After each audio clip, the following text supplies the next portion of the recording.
Jesús enseña a sus discípulos sobre la fe. Jesús enseña a sus discípulos sobre la fe. Y hoy no vamos a leer la lectura bíblica en este momento, pero quiero que ustedes tengan su Biblia abierta en el libro de Marcos, capítulo 6, que es el capítulo que hemos estado estudiando ya por varios domingos y hemos estado deshaciendo el capítulo, y hoy vamos a tratar de terminar ese capítulo para ya la próxima vez entremos al capítulo número 7. Pero es necesario que lo hagamos esta tarde.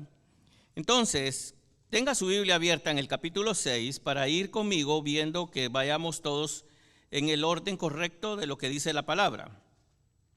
Hemos llegado al final del capítulo número 6 de Marcos, y yo considero muy necesario hacer un resumen de lo que hemos visto a través de toda la narrativa que el evangelista Marcos nos ha dado. Por supuesto, no pretendo haber llegado a una gran profundidad en el contenido y explicación y exposición de cada una de las narrativas que expusimos, pero lo más importante es que aprendamos lo que Dios quiere que aprendamos de su palabra, y especialmente de este capítulo completo. Por cierto, la Biblia no necesita de nuestra ayuda como seres humanos para entenderla. Una primera regla hermenéutica es: la Biblia es su propio intérprete. Entonces, como hemos visto en esta serie, hemos comprendido lo que el Espíritu Santo nos dejó escrito para nuestro beneficio espiritual. Así que entremos a recordar lo que hemos visto y aprendido de este hermoso capítulo. Y si gustan, tengan su Biblia abierta en el libro de Marcos, capítulo 6, para ir viendo lo que yo vaya diciendo que sea totalmente bíblico. Y nosotros nos preocupamos por eso. Hermanos, queremos que usted tenga su Biblia en la mano y corrobore que estamos hablando lo que es realidad, lo que es la verdad. Entonces entramos al primer punto, y si usted lo lee allí, del versículo 1 al 6, Jesús predica en el lugar donde Él se crió. Y tal vez se acordarán de ese mensaje, cuando yo prediqué ese mensaje algunos domingos anteriormente. Jesús está enseñando en una de las sinagogas de Nazaret, porque Jesús era ¿de dónde? De Nazaret, su pueblo natal. La audiencia que tenía estaba asombrada por la sabiduría que mostraba en su manera de enseñar la palabra.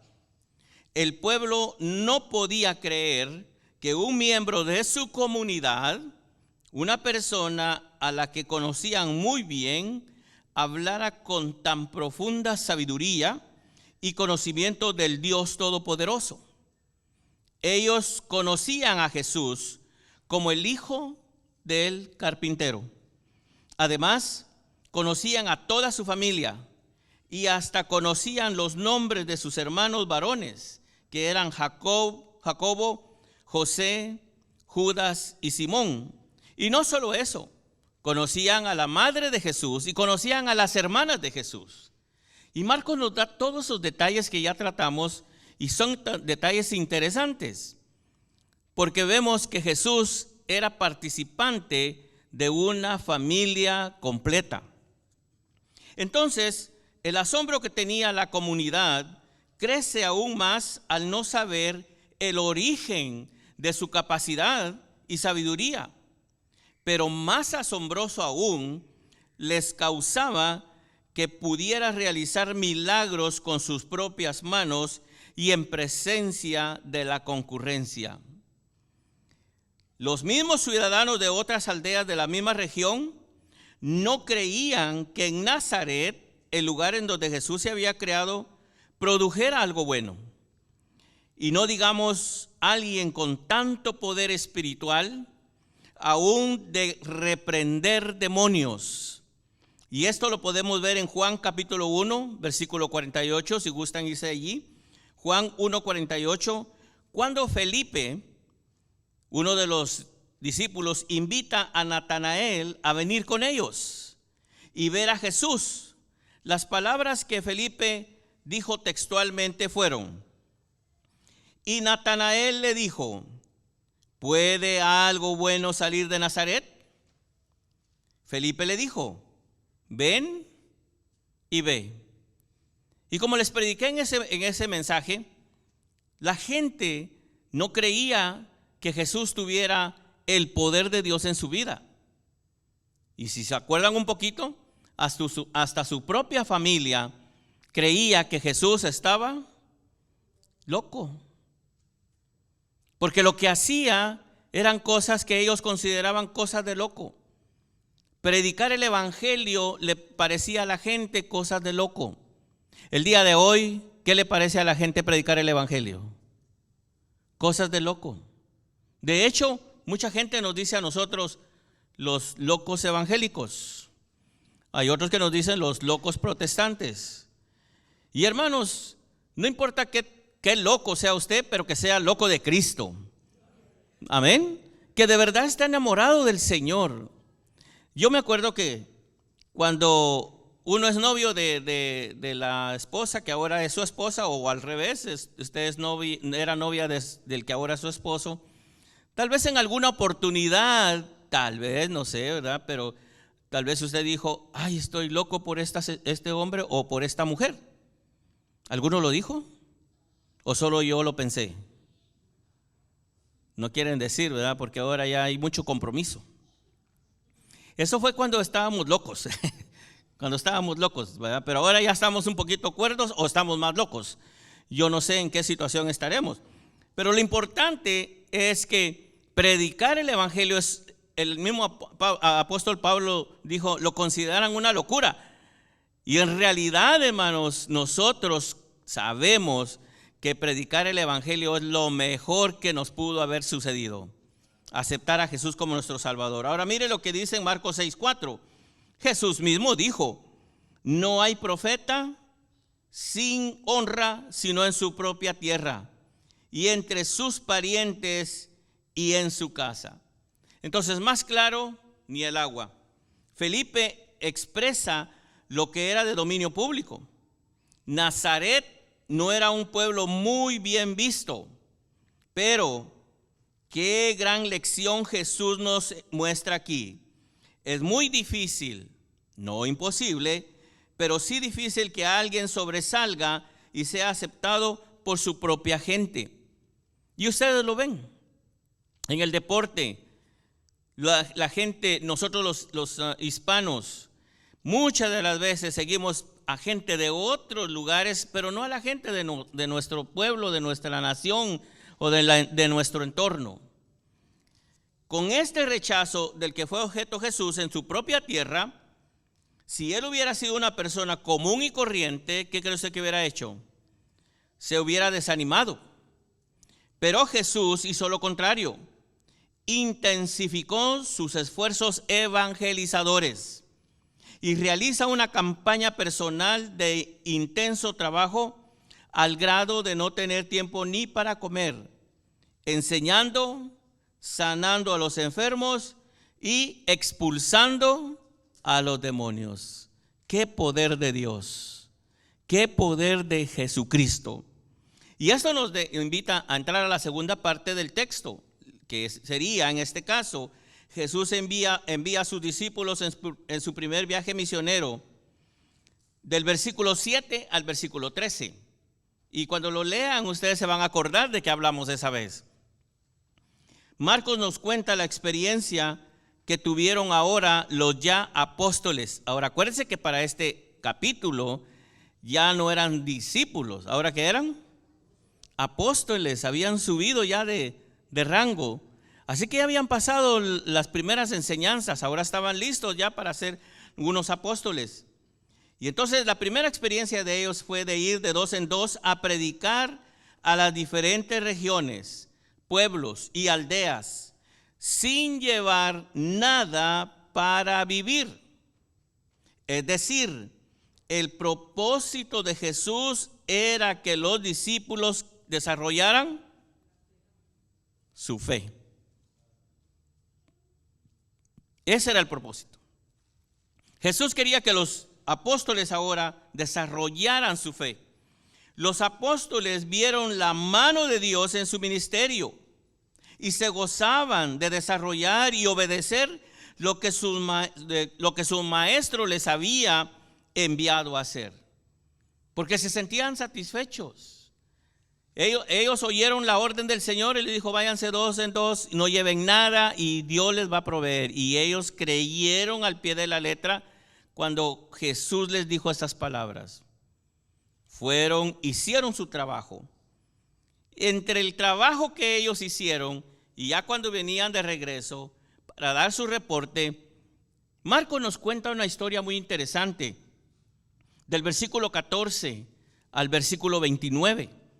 Y ustedes se acordarán, si lo miran ahí en el título, 14 al 29 de su Biblia, habla sobre ¿qué?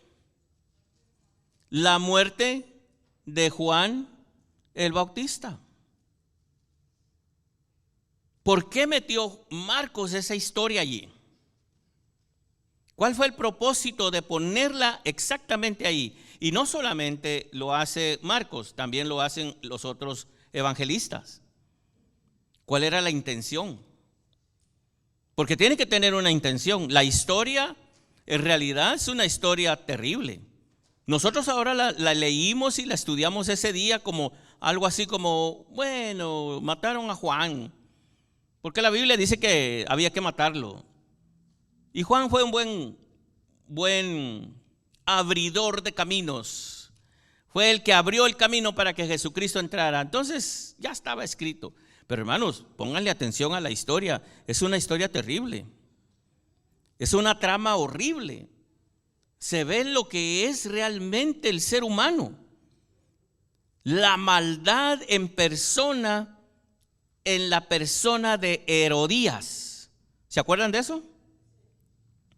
La maldad en persona en la persona de Herodes. La maldad en persona en la hija de Herodías. Hermanos, la humanidad realmente sin Cristo es una humanidad perdida. De hecho, la Biblia nos enseña, y los salmos nos dice, e incluso el salmista lo menciona, cuando dice: en maldad he sido formado. Y en maldad, ¿qué pasó? Me concibió mi madre. Eso significa, hermano, que usted desde que nace ya viene marcado por el pecado.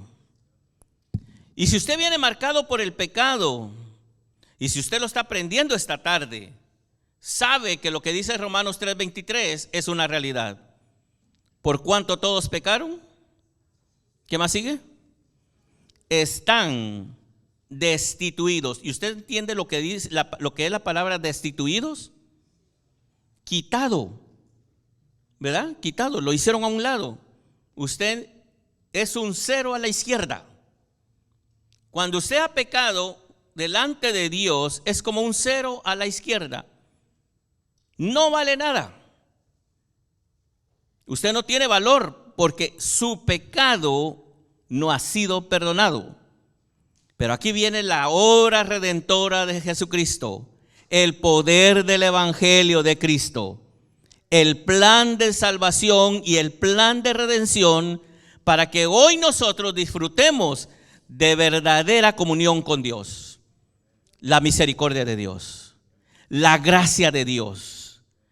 ¿Merecíamos nosotros la gracia? ¿Hicimos algo por merecer la gracia? ¿Hay que pagar para la salvación? ¿Todas las respuestas deben de ser? No. Todo lo hizo Jesucristo en la cruz del Calvario. Entonces la muerte de Juan el Bautista, del versículo 14 al versículo 29 del capítulo 6, nos recuerda y nos dice esta narrativa una historia triste por un lado, pero nos enseña la soberanía de Dios por el otro lado. Pero lo que miramos nosotros es que el gobernante Herodes Antipas escucha toda la fama de Jesús y su conciencia, porque si algo, hermano, nos tiene que mover a nosotros para arrepentirnos de nuestros pecados, ¿qué es? nuestra conciencia. Dios nos dejó una conciencia ahí, y esa conciencia es la que a usted no lo deja en paz día y noche. Esa conciencia es la que cuando usted peca, la conciencia le está diciendo: pecaste, tienes que arrepentirte, Y me acuerdo una vez más de la historia que ya les he contado. Yo creo que todos se van a acordar de la historia del perro que le pegaban en la cabeza. ¿Se acuerdan de esa historia? ¿No? Se las cuento otra vez. A mí me gusta contar historias. Y esa historia dice que había una muchacha que se había enamorado de un muchacho, pero los padres no estaban de acuerdo. Entonces, la muchacha quería hablar con el muchacho, entonces se pusieron de acuerdo que el muchacho llegara ya cuando sus papás se habían dormido. Entonces ella estaba lista para que él, con un toquecito en su ventana, salía a abrir la puerta y dejar entrar al muchacho. El problema es que había un perro, y ese perro ladraba tremendamente. Así que la primera noche que el muchacho llegó, ya los papás se habían dormido, y ella estaba esperando y oyó el toquecito, salió y abre la puerta, y el primero que sale corriendo a recibir al muchacho es ¿quién? El perro. Y daba unos ladrillos que el muchacho se fue. Y entonces la muchacha dijo: no, yo tengo que encontrar un remedio para que mi novio entre y este perro ya no ladre. Así que se buscó un pedazo de madera, un palito como este tamaño, y cuando el perro ladraba, le pegaba en la cabeza. Así que todos los días que el muchacho llegaba, ya ella tenía el palo en la mano, tocaba la puerta del muchacho, el perro daba un ladrido y ella lista le pegaba con el palito. Así que pasados varios días, el perro, nada tonto el perro, ya no ladró. El muchacho entraba como Juan por su casa. Qué bueno que no vino ni un Juan hoy, ¿verdad? Entraba como Carlos por su casa, para no meter a nadie más. Así que el problema es que el perro tenía un tremendo, ¿cómo le dicen? Chindondo, dicen en El Salvador. En México no sé cómo dicen en México. Como digan ustedes, hermanos. Y muchos de ustedes y yo, quizás alguna vez agarramos la conciencia así. ¿Cierto o no es cierto? Cuando la conciencia le dice a usted: pecaste, le pega a usted en la cabeza para que no lo moleste la conciencia. Un día se le va a morir la conciencia y usted no va a tener chance de arrepentirse. Y en eso viene Cristo, o la muerte lo sorprende. La pregunta es: ¿dónde pasará la eternidad? Y eso es lo que mucha gente no se pone a pensar, incluyendo creyentes que viven una vida de apariencia, viven una vida de que aparentan santidad, aparentan transformación, pero el que los conoce es su esposo o su esposa o sus hijos. Son los que dan testimonio de qué evangelio están viviendo. Mire, hermano, a mí me da tristeza cuando de repente yo oigo a algunas hermanas que vienen, no aquí, pero en otras partes yo lo he oído, vienen y me dicen: hermano, hay que orar por mi esposo, tengo 20 años de orar por él y no se arrepiente. Pero después oigo a los hijos y dicen los hijos: uy, mi mamá es el diablo. Bueno, en realidad es la diabla, porque la señora no ha cambiado, no ha sido transformada. Necesitamos ser transformados. Y eso es lo que no le pasó a Herodes. Herodes conocía el evangelio. Juan el Bautista habló con Herodes. Es más, a Herodes le gustaba, ¿se acuerdan de eso? A Herodes le gustaba que Juan le hablara del evangelio, pero nunca fue transformado por el evangelio. Y así hay mucha gente dentro de nuestras iglesias. Les encanta la alabanza, les encanta venir, les encanta la comunión, les encanta el compañerismo, pero cuando tratan de transformación, hasta ahí le ponen un alto. ¿Quiere entrar al cielo? ¿Cuántos quieren entrar al cielo? Ya lo pensaron, ¿verdad? ¿Cuántos quieren entrar al cielo? ¿Qué tienen que hacer? Arrepentirse. Para eso tiene la conciencia. Y esto nos lleva al cuarto punto. En el cuarto punto nosotros miramos que Jesús alimenta a una multitud. Si algo de todo el pasaje está excelente. Pero si ustedes se fijan en el primer punto, cuando Jesús viene a predicar a Nazaret una vez más, Él tiene un propósito con sus discípulos. Y en el segundo empieza la enseñanza, en el segundo punto, en los versículos 7 al 11, ahí comienza la enseñanza. Ya el Señor venía haciendo muchas cosas para enseñarle a sus discípulos a tener fe. El problema con los discípulos es que casi no hacían nada. Es decir, no es que no hicieran nada, porque miraban que todo Jesús lo hacía. Todos los problemas Jesús los resolvía. Y Jesús tenía que enseñarles a ellos que ellos tenían que aprender a resolver sus problemas. Nosotros hoy en día, hermanos, tenemos que hacer lo mismo. Cada uno de nosotros somos responsables delante de Dios. ¿Cómo nos encantaría que solo viniéramos al altar? Señor, necesito pagar la renta, y ¡pum!, que cayera la renta. ¿A cuánto les gustaría eso? A todos nos gustaría. Señor, necesito comida, y ¡pum!, la comida.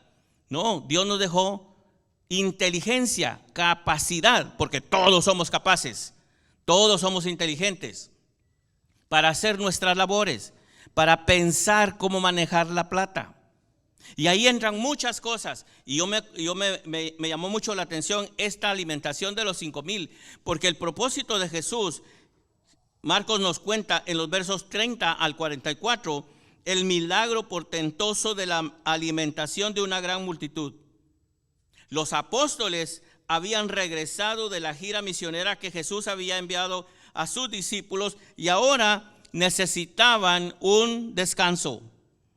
Probablemente la forma como había sido asesinado Juan el Bautista los había intranquilizado un poco, pero Jesús quiere que ellos descansen,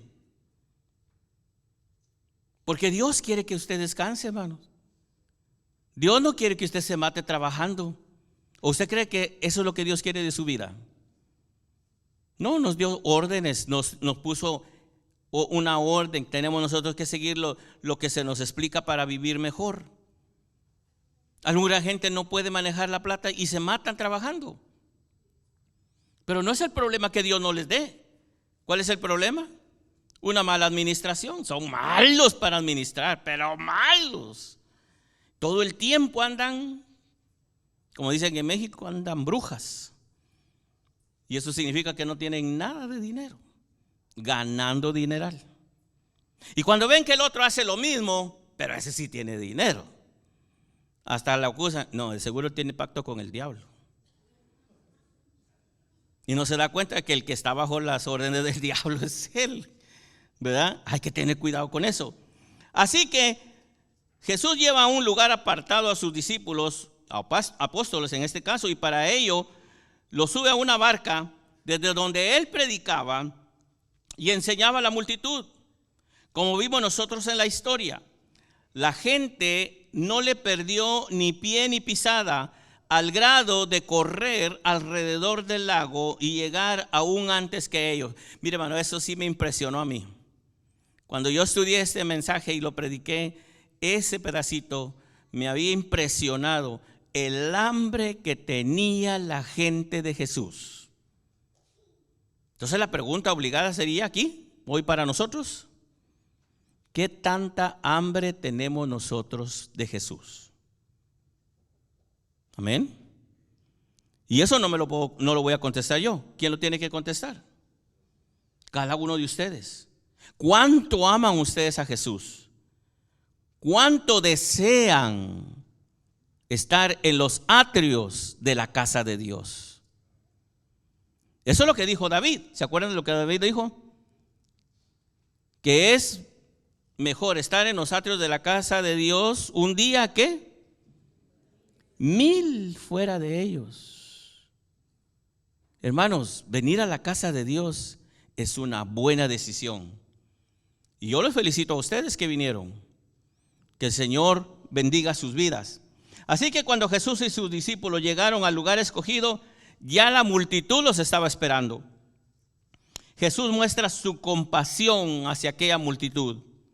Al verlos, dice la palabra, que tuvo compasión de ellos, pues los vio como ovejas que no tenían un pastor. Y es que no podemos olvidar, y es necesario recordarlo, no hay pastor como nuestro Señor Jesucristo. De hecho, la Biblia nos muestra en Juan capítulo 10 que Él es el buen pastor. Y hoy no es diferente. Hebreos 13:8 nos lo aclara muy bien al decirnos que Jesucristo es el mismo ayer, hoy y por los siglos. Es decir, Él sigue amándonos como el buen pastor que ama a sus ovejas. Y nosotros somos ovejas de su prado, como lo dice el Salmo 103. Nosotros somos las ovejas del prado del Señor. Pero no podemos olvidar el milagro tan grande que Jesús realiza frente a sus discípulos y una multitud de 5,000 hombres al darles de comer, usando el almuerzo, la merienda, la cena, el desayuno, yo no sé qué usó. Bueno, yo supongo que era la cena, ¿verdad? Porque ya era tarde. Usando la cena de un niño que llevaba 5 panes y 2 pescados. Un milagro impresionante.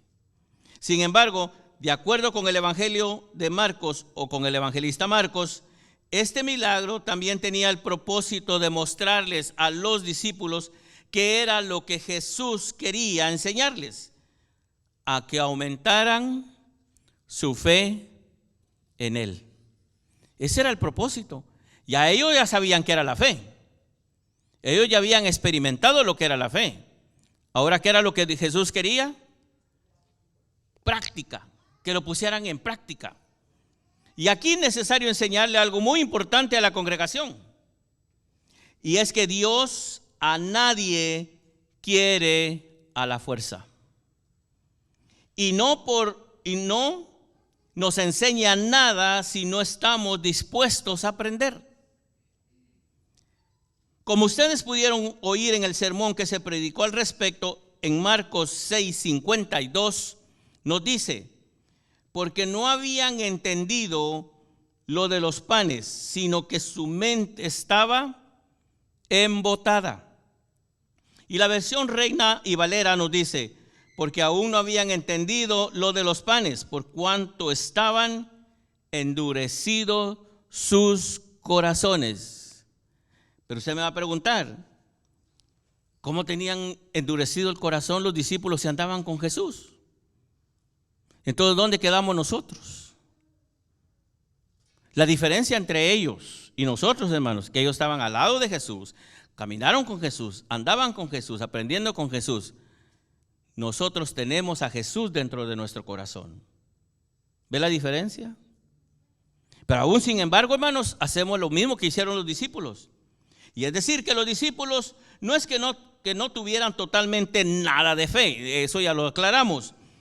No es que no creyeran en Cristo, no es que estuvieran en pecado, es que la duda los hizo tener miedo y el miedo paraliza. ¿Y qué es la duda? Falta de confianza. ¿Se acuerdan la palabra, cómo lo dice la versión TLA? Cuando Pedro se hunde, Jesús le dice: Pedro, tú no tienes tanta confianza, no tienes mucha confianza en mí. Y eso es lo que le pasó en realidad. ¿Se acuerdan ustedes que Pedro se bajó de la barca? Entonces, ¿qué demostró? Que tenía fe, pero le faltaba la duda se le metió y esa duda lo paralizó. Por otro lado, los discípulos ya habían tenido una hermosa experiencia practicando su fe y ya lo habían hecho en el viaje misionero. pero como que se les olvidó en la experiencia de la alimentación de los 5,000. Jesús había sido muy explícito en la orden que les dio: dadles vosotros de comer. Y ellos no lo entendieron. ¿Acaso Jesús no sabía la cantidad de dinero que se gastaría? Sí sabía. ¿O quizás Jesús no tenía ni idea del número de personas que necesitaban comer? Por supuesto que él sabía. ¿O acaso Jesús no estaba al tanto del fondo que manejaba Judas Iscariote, el tesorero del grupo? Por supuesto, Jesús lo sabía. Es más, Jesús sabía que Judas Iscariote se robaba la plata. ¿O no dice la Biblia eso? Judas Iscariote era el tesorero del grupo. Es decir, que se manejaban fondos allí. ¿Y tenían qué? Eran 12 hombres. En realidad eran 13 con Jesús, que andaban para arriba y para abajo con todos los gastos que tenían que hacer y lo que tenían que mandar a sus familias. Es decir, que se manejaba plata. Es decir, que Jesús sabía cuánto había en el fondo. Jesús sabía todo eso, pero aún así Él les dio la orden: dadles vosotros de comer. Ellos todavía no estaban totalmente preparados para hacer la labor para la cual se les escogió. Su corazón todavía estaba endurecido, estaba embotado con las cosas de este mundo.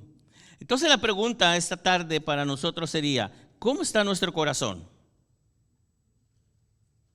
¿Tenemos un corazón dispuesto a escuchar la palabra, dispuesto a vivir el evangelio? ¿O tenemos un corazón embotado y cerrado, un corazón que nos está apretando para no escuchar la palabra? ¿Cómo tiene usted el corazón, el evangelio en su corazón? ¿Cómo funciona? Quizás usted durante toda su vida ni siquiera ha entendido el evangelio. Porque mucha gente cree que el evangelio es hacer. Yo hago obras, yo ayudo a la gente, yo, como hacían los Boy Scouts, voy a hacer mi obra del día. Y una obra del día es pasar a una anciana de la calle porque no se pueden pasar solitos. Y tienen que pasar bueno, depende de qué anciano también, porque ya el otro día alguien me dijo a mí: le voy a ayudar a pasar la calle.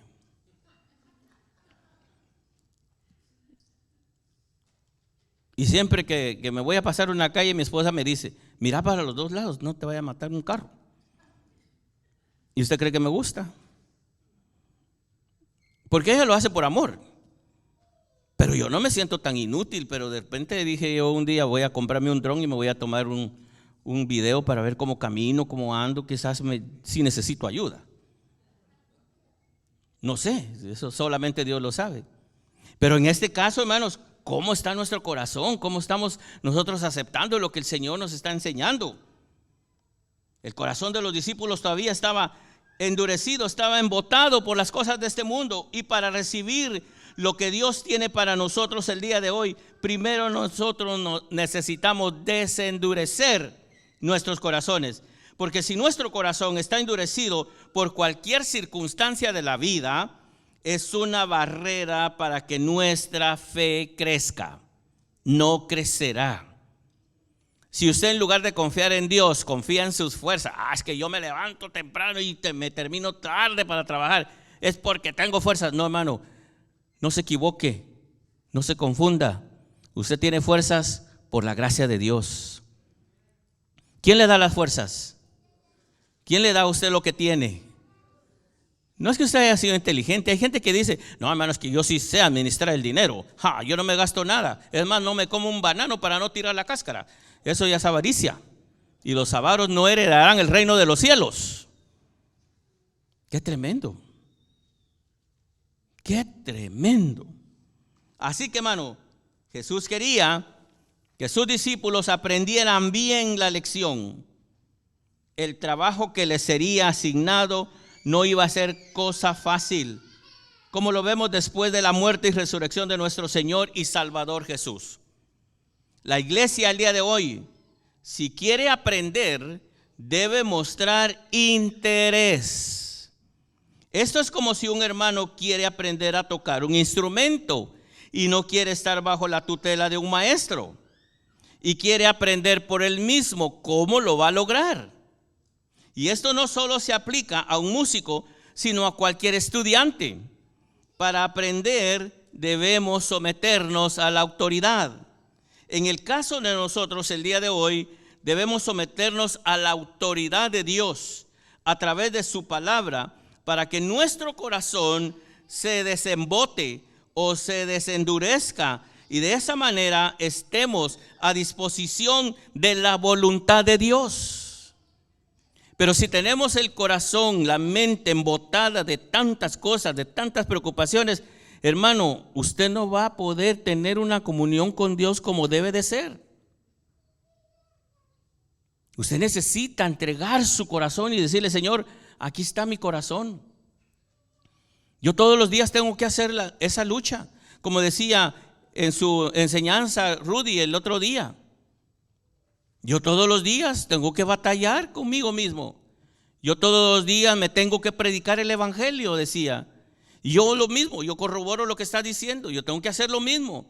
Todos los días yo tengo que traer mi mente cautiva a los pies de Jesucristo y tener que decirle: Señor, perdóname por los malos pensamientos. Perdóname, Señor, por lo que he dicho, lo que he pensado y lo que he hecho. Ayúdame a ser un buen pastor. Ayúdame a ser un buen padre. Ayúdame a ser un buen abuelo. Ayúdame a ser, Señor, un buen ciudadano. Yo quiero ser lo mejor para la gloria de tu nombre. Y hay veces, hermanos, que me acabo de levantar de orar y de repente algo me pasa y cometo un error. Porque no estamos exentos de los errores. Pero gracias a Dios por su gracia y su perdón. Lamentablemente he visto mucha gente que manipula la Biblia a su antojo, utilizando textos fuera de contexto. Quieren manipular a Dios, quieren torcerle el brazo a Dios para que Él haga lo que ellos quieren. Es decir, que quieren a un Dios a su medida y olvidan lo más importante: Dios es Dios, todopoderoso, justo, santo, soberano. Amén. De este resumen que estamos haciendo, quiero que nos llevemos al menos el conocimiento de que si queremos una relación con Dios verdaderamente, busquémosle de todo corazón y no endurezcamos nuestra mente a la palabra y a la voluntad de Dios. Dios es bueno, por supuesto, de eso no hay duda. Mire lo que nos dice Mateo 7:11. Váyase a Mateo 7:11. Pues si vosotros, siendo malos, mire con quién se está comparando Dios. Pues si vosotros, siendo malos, sabéis dar buenas dádivas a vuestros hijos, ¿cuánto más vuestro Padre que está en los cielos dará buenas cosas a los que le pidan? Hermano, si nosotros con la maldad de corazón podemos ser buenos o amables o bondadosos, ¿cuánto más nuestro Padre Celestial, que nos amó con todo su ser? La única condición que se menciona aquí es a los que le pidan. Pidamos sabiduría, pidamos fe y trabajemos para que nuestra fe pueda crecer cada día. Creo que ese es el centro de este capítulo 6 del libro de Marcos. Entonces, miramos la quinta cosa en el capítulo y es una lección en alta mar. No podemos terminar el resumen de este capítulo sin recordar la gran lección que los apóstoles recibieron en el mar. Los versículos 45 al 52. Realmente fue una lección impresionante. De acuerdo con el relato de Marcos, nos dice cuán difícil fue para ellos, por aquellos hombres, remar en medio de una tempestad, al grado que para poder navegar un espacio de 5 a 6 millas, utilizaron alrededor de 8 horas. La travesía en ese turbulento mar no fue nada fácil para ellos, tomando en cuenta que iban los 12 y entre los 12 hombres criados, por decirlo de alguna manera, en el trabajo del mar de Galilea, pues eran pescadores algunos de ellos. A veces nosotros confiamos mucho en nuestras habilidades físicas o intelectuales. Y Dios necesita bajarnos los humos para nuestro bien. Sin Cristo no somos nada y no podemos nada. ¿Cierto o no es cierto? Vimos el ejemplo de Pedro, que también caminó en el agua. No caminó mucho, pero caminó. Pedro era un hombre común y corriente, y en su participación e interacción con Jesús mostró que tenía fe. Además que era atrevido, que tenía valor y que era intrépido. Pero todas esas cosas aquí no le valieron de nada, puesto que para caminar en el agua, al igual que para mover montañas, se necesita fe. Mire lo que dice Mateo 17:20. Pues les dijo: por vuestra poca fe, porque de cierto os digo que si tuvieres fe como un grano de mostaza, le dirías a este monte: pásate de aquí allá, y se pasará, y nada os será imposible. ¿Y entienden ese nada, hermanos? Es un absoluto. Nada es nada. Nada se les va a hacer imposible. ¿Qué necesita? Un poquito de fe. Pero ahora mire lo que dice Mateo 14:31. Mateo 14:31.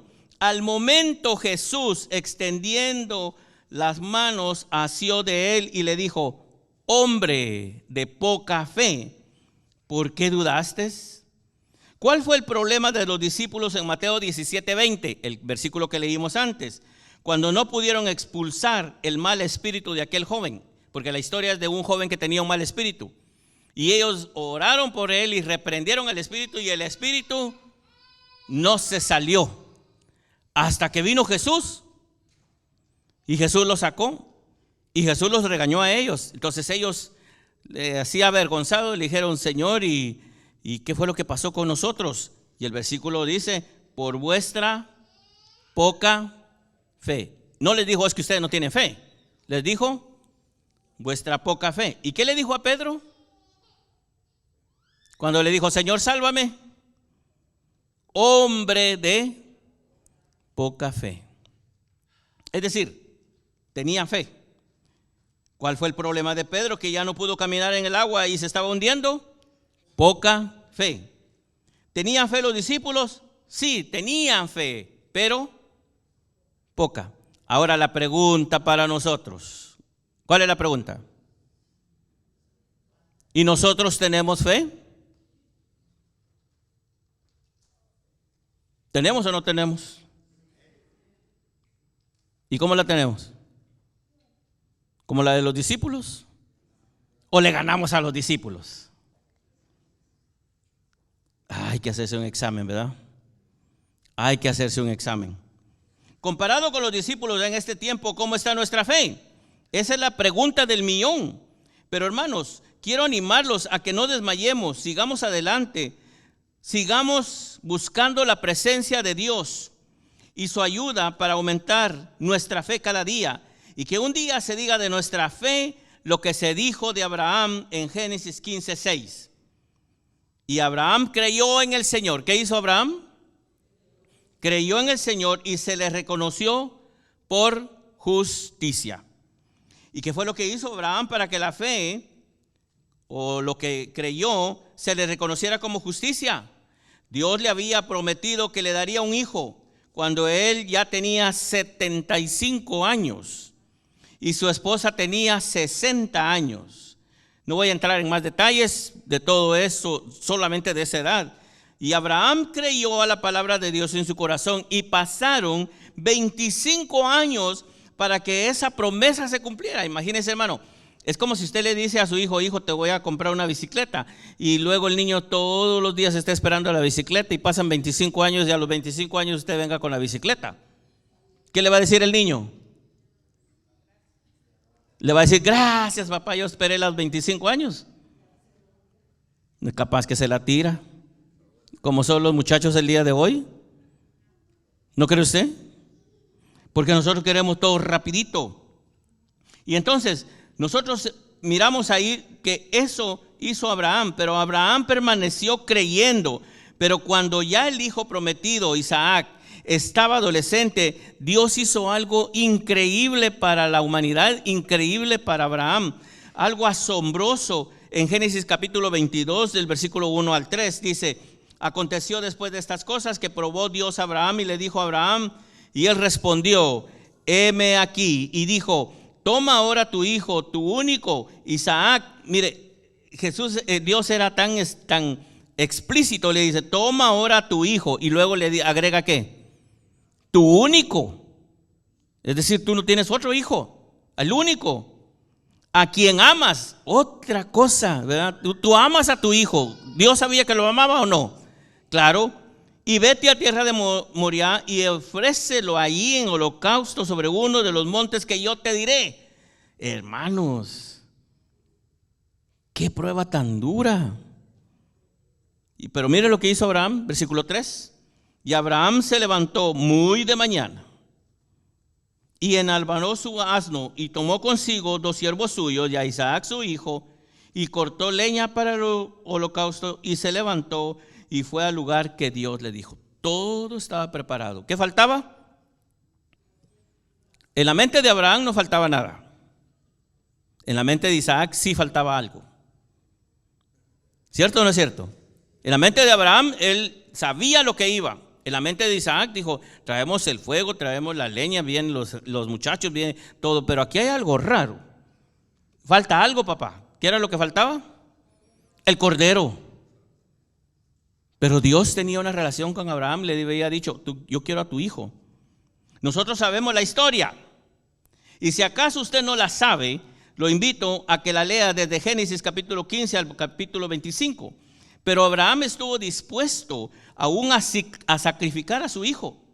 Nos dicen los estudiosos de la palabra de Dios que Abraham tenía tanta fe que él sabía que si él sacrificaba a su hijo en ese altar que había hecho, Dios lo resucitaría inmediatamente. No fue así. Dios tenía otros planes, pero Abraham mostró su total confianza en Dios. Por eso se le contó como justicia. Es decir, su fe era tal que no dudó ni un segundo en obedecer a Dios, aún a costa de la vida de su hijo y el sufrimiento que él padecería. Esta fe de Abraham es mencionada siglos más tarde por los escritores sagrados, como nos lo muestran las siguientes citas: Romanos 4:9, Romanos 4:22, Gálatas 3:6 y Santiago 2:23 nos hablan sobre la fe que tuvo Abraham. Y por eso Abraham se le llama el padre de la fe. Fíjense que todo lo que les estoy presentando como ejemplos de lo que es la fe. Así que, hermanos amados, creo que este capítulo 6 de Marcos, al igual que toda la palabra de Dios, se dejó escrita como lo dice 2 Timoteo 3, 16, 17. Véalo allí. Toda la escritura es inspirada por Dios y útil ¿para qué? Para enseñar, para redarguir, para corregir, para instruir en justicia. Para eso sirve la palabra, a fin de que el hombre de Dios sea perfecto. ¿Qué es el propósito de Dios para usted? Que lea la Biblia. ¿Para qué va a leer la Biblia? Para que usted sea perfecto. No va a ser perfecto de la noche a la mañana. Pero si usted no lee ni la Biblia, hermano, como me dijo un hermano: mire, hermano, cuando yo leo la Biblia me quedo dormido. De somnífero lo usa. Hay hermanos que así son, a la medianoche se levantan y ay, no tengo sueño, ya sé cómo me va a dar sueño. Agarra su Biblia y en los primeros versículos está bien dormido. Qué vergüenza, ¿no cree usted? Un creyente haciendo eso. Este es el propósito de Dios para sus verdaderos hijos. Esos hijos que Él compró con su sangre en la cruz del Calvario y que nos dio vida juntamente con Él en su resurrección. Ahora, vamos a llegar ya al punto 6, donde Jesús llega a Genezaret. Genezaret. Ahora, antes de terminar esta parte de su narrativa, Marcos nos lleva a un último evento que sucedió en esos días tan intensos que habían tenido Jesús y sus discípulos.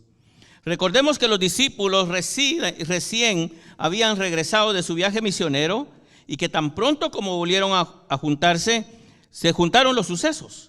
Milagros y enseñanzas se sucedieron de manera vertiginosa para ellos. Vemos a 12 hombres cansados físicamente, puesto que habían pasado todo un día trabajando al lado de Jesús y toda una noche en la tormenta en medio del mar. Ahora en los versos 51 al 56, ahora sí lo vamos a leer, búsquelo, 6, 51, 56 de Marcos. Marcos nos termina contando el final de esa jornada y la vamos a leer, versículo 53. Nos vamos a saltar 53. Terminada la travesía, llegaron a tierra en Genezaret y atracaron. Cuando el narrador nos dice que terminaron la travesía, es decir, terminó su noche de tormenta y llegaron a un muelle en donde pudieron amarrar su embarcación.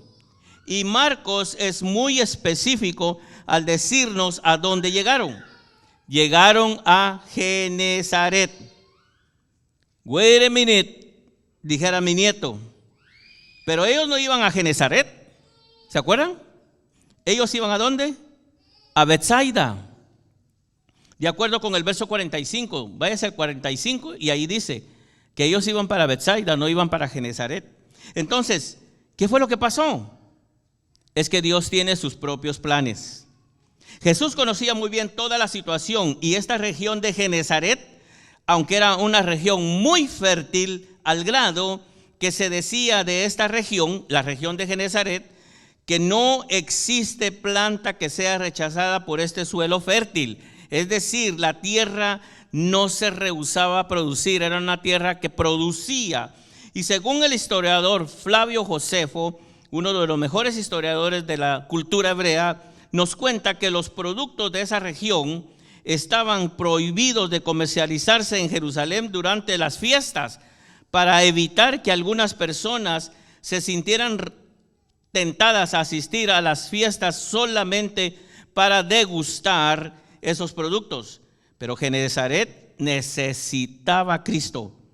Pero desde ese lugar Jesús continuaría su ministerio de predicar el evangelio. Pero antes de irse de ahí, nos dice el verso 54 y 55. Cuando salieron de la barca, enseguida la gente que hizo, reconoció a Jesús y recorrieron apresuradamente toda aquella comarca y comenzaron a traer ¿a quién? A los enfermos en sus camillas, donde oían decir que Él estaba. Era imposible, hermanos, era prácticamente imposible que Jesús pasara desapercibido. Ahora, después del milagro de la alimentación de aquella multitud, mucha gente estaba dispuesta a buscarlo. Así que verlo en su región causó un revuelo en los habitantes al grado de recorrer toda la comarca, es decir, pueblos y aldeas de alrededor, para hacerles saber a la población que Jesús estaba en sus contornos. ¿Cuál fue el propósito de esta noticia? Traer a los enfermos para que Jesús los sanara. Esto nos dice algo muy importante: había demasiada enfermedad en esa región. Hoy en día, las enfermedades físicas se van manejando con medicinas que Dios ha permitido que el hombre desarrolle, métodos y planes médicos. Pero la enfermedad espiritual, es decir, aquellos que están enfermos del alma, que están atrapados por el pecado que los asedia noche y día, necesitan sanidad espiritual. Y fíjese que ahora le tengo a usted una gran noticia. El Señor le está diciendo las mismas palabras que les dijo a sus apóstoles hace más de 2000 años. Esas mismas palabras que les dijo a ellos, se las dice a usted: dadles vosotros de comer. Es decir, ahora somos nosotros los que tenemos esa responsabilidad de darles a nuestros propios seres queridos el alimento espiritual, la medicina para su alma, Pero debemos conocer cómo hacerlo, y eso lo lograremos leyendo, estudiando y oyendo su palabra en la casa de Dios. Quiero animarlos, hermanos, a que trate usted de estar presente en la casa de Dios todos los días que tenemos un culto al Señor. Ya dejemos de estar dando tantas excusas para no venir a la casa de Dios. ¿Que estamos ocupados? Sí, sí lo estamos. Pero el tiempo podemos tomarlo para adorar al Dios Todopoderoso que cuida de nosotros. Terminamos con el versículo 56. Dice, y donde quiera que él entraba en aldeas, ciudades o campos, ponían a los enfermos en las plazas y les rogaban que les permitiera tocar siquiera el borde de su manto. Y todos los que lo tocaban quedaban curados. Jesús todavía sigue siendo el mismo hoy. Él todavía está dando la oportunidad de salvación a este mundo tan desagradecido. La gente buscaba a Jesús para lograr un beneficio físico de parte de él, al extremo que ponían en práctica la fe, ya que le rogaban a Jesús que les permitiera tocar siquiera el borde de su manto, tal y como lo había hecho aquella mujer que había estado enferma de flujo de sangre por 12 largos años. Se acordaban de ese milagro y querían lograr lo que aquella mujer logró. La Biblia no nos dice si Jesús les dio o no les dio permiso para hacer esto, pero es de suponer que algunos lo hicieron. Entonces quiero concluir con esto. Hoy usted no necesita tocar el borde del manto de Jesús físicamente. Hoy Jesús mismo está en este lugar y Él está dando la oportunidad de estar a cuentas con Él. El verdadero evangelio es una comunión personal con Jesús y hoy es la oportunidad para que usted pueda tener esa comunión. La enseñanza principal de este capítulo de Marcos es que nosotros como discípulos de Cristo desarrollemos nuestra fe y que nuestra confianza en Jesús, el Hijo de Dios, sea completa como la fue de los discípulos en su vida ministerial después de que Jesús ascendió al cielo. Les animo a que no desmayemos y continuemos buscando el conocimiento y creciendo en nuestra fe. Y ojalá que este mensaje no se nos entre por un oído y se nos salga por el otro, sino todo lo contrario, que se quede en nuestro corazón. Aumentemos nuestra fe. La Biblia dice en Hebreos 11, empero sin fe es imposible agradar a Dios. Entonces, ánimo hermanos, tenemos fe, tal vez es poca, pero se puede aumentar para la gloria del Señor. Padre, en el nombre de Jesús, te adoramos y te bendecimos porque tú eres bueno y para siempre tu misericordia. Muchas gracias, Señor, por tu palabra. Pedimos, Señor, que bendigas a cada uno de mis hermanos, que esta palabra no regrese vacía, sino que haga la obra necesaria en cada corazón. Permite, Señor, que si hay alguna persona esta tarde que ha sido tocado por el Evangelio y que quiere reconciliarse contigo, quiere aceptar a Jesús como su Salvador, arrepentirse de sus pecados y comenzar una vida nueva, Señor, que le dé la oportunidad y lo pueda hacer con toda libertad. En el nombre de Jesús oro por todos mis hermanos.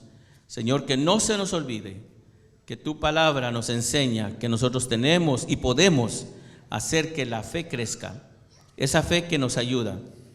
Y aparte, Señor, también hemos puesto nuestra fe en ti al creer en tu palabra y creer en esa fe salvífica que nos ha transformado y nos ha cambiado al entrar el Evangelio en nuestros corazones.